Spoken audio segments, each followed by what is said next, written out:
दोस्तों नमस्कार, voice of MP में आपका स्वागत है और मैं हूं अब्दुल अली ईरानी। तो वार्ड नंबर 14 की भाजपा की प्रत्याशी श्रीमती किरण शर्मा के वार्ड में मौजूद है। आज इनके कार्यालय का उद्घाटन भी हुआ है। हम लोग बात करेंगे इनके चुनावी एजेंडे पर, इनकी वार्ड की समस्या पर।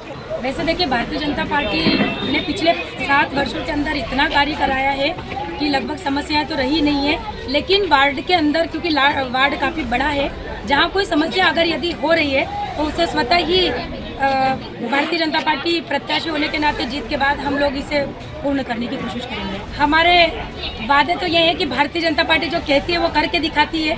ये प्रत्यक्ष रूप से पूरा भारत देश जानता है कि भारतीय जनता पार्टी ने जो कहा है वो हमेशा किया है। और हमने ये घोषणा पत्र में भी मैंने स्वयं भी लिखवाया है भारतीय जनता पार्टी के प्रत्याशी होने के नाते कि हम बाग बगीचों में जो सौंदर्यीकरण बचा हुआ है हम वो करवाएंगे। आयुष्मान कार्ड जो भारतीय जनता पार्टी के प्रदेश के प्रधानमंत्री माननीय नरेंद्र मोदी जी का एक बहुत बड़ा लक्ष्य और सपना है कि गरीब अपना इलाज नहीं करा पाता है, जिसकी वजह से हम जीतने के बाद यहाँ कैंप लगाएंगे ताकि उन जनता को उसका लाभ मिल सके और वो आयुष्मान कार्ड बनाकर वो अपना इलाज करा पाए। बहुत सी ऐसी चीज़ें हैं जो भारतीय जनता पार्टी ने करी है और आगे भी करने का पूरा दावा करती है। आपके वार्ड में विकास के क्या क्या कार्य होंगे?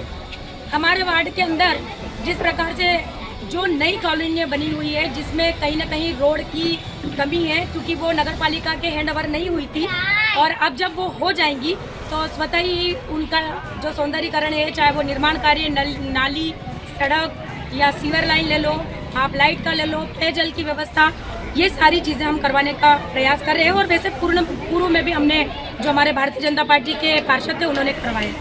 बंगला बगीचा समस्या बहुत जटिल बन चुकी है, क्या कहेंगे इस बारे में?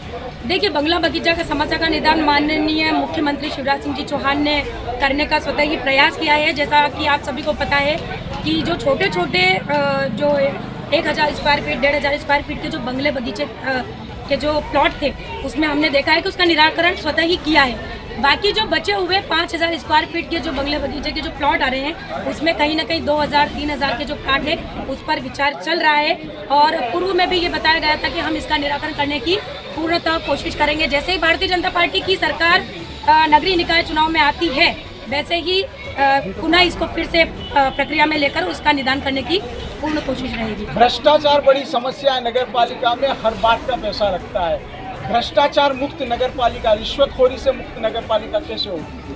कैसे होगा भ्रष्टाचार? देखिए, माननीय नरेंद्र मोदी जी ने इसके ऊपर बहुत बड़ी लगाम कसी है। आप ये कतई इस भ्रष्टाचार का किसी भी विभाग के ऊपर नहीं लगा सकते। कहीं ना कहीं यदि कोई छोटे मोटे कर भी रहे हैं तो आप भी जानते हैं कि प्रक्रिया तो पिछले 70 साल से लोगों ने चालू करी थी।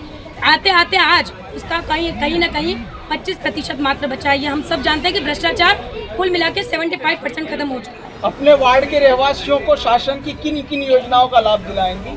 मेरे वार्ड में जैसे कि मैंने बताया है कि सबसे पहले आयुष्मान कार्ड, जिसमें 5 लाख का इलाज होगा मुफ्त में, उन लोगों का नगर पालिका के द्वारा कैंप लगाकर फ्री ऑफ कैंप होगा, उसमें हम इनका वो आयुष्मान कार्ड बनवाएंगे। उसके बाद यदि हम बात करते हैं तो संबल योजना की, संबल योजना में यदि किसी की अचानक मृत्यु हो जाती है या एक्सीडेंट में मृत्यु हो जाती है, उसको 4 लाख का बीमा मिलेगा। यदि उसका कोई एक अंग नहीं रहता है तो उसमें 2 लाख रुपए का बीमा होता है। उसके बाद यदि हम बात करते हैं कि पात्रता पर्ची, पहले गरीब जो राशन कार्ड हुआ करते थे, अब वो प्रक्रिया बंद हो गई, पात्रता पर्ची है, तो पुनः हम जो इस पात्रता पर्ची से वंचित रह गए हैं हितग्राही, कहीं ना कहीं उन जनता को हम लाभ दिलाने का पुनः प्रयास करेंगे। यदि हम बात करते हैं कि विधवा पेंशन, वृद्धा पेंशन, दिव्यांग पेंशन, वो तो सारी पेंशनें चालू है। यदि किसी की बंद है तो पुनः हम उसे फिर से चालू कराने का प्रयास करें। अमृत पेयजल योजना 7 साल से अटकी पड़ी है, प्रधानमंत्री जी की बहुत महत्वपूर्ण योजना थी।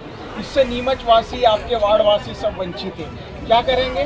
बिल्कुल वंचित नहीं है। हमने देखा है कि अमृत योजना के तहत किस प्रकार से नीमच का विकास हुआ है, हम जानते हैं। और कहीं ना कहीं अमृत योजना का काम चालू हुआ है, आपने देखा है कि वो आधा पूर्ण हो चुका है। कहीं ना कहीं यदि वो कहीं किसी कारणवश, चाहे अपन चुनावी वर्ष ले लो, चाहे अपन कोरोना काल को ले लो, तो कहीं ना कहीं इन सब चीज़ों की वजह से हम पिछड़ गए हैं। क्योंकि कोरोना काल में आप जानते हैं कि 2 वर्ष कोई कार्य नहीं हो पाया है।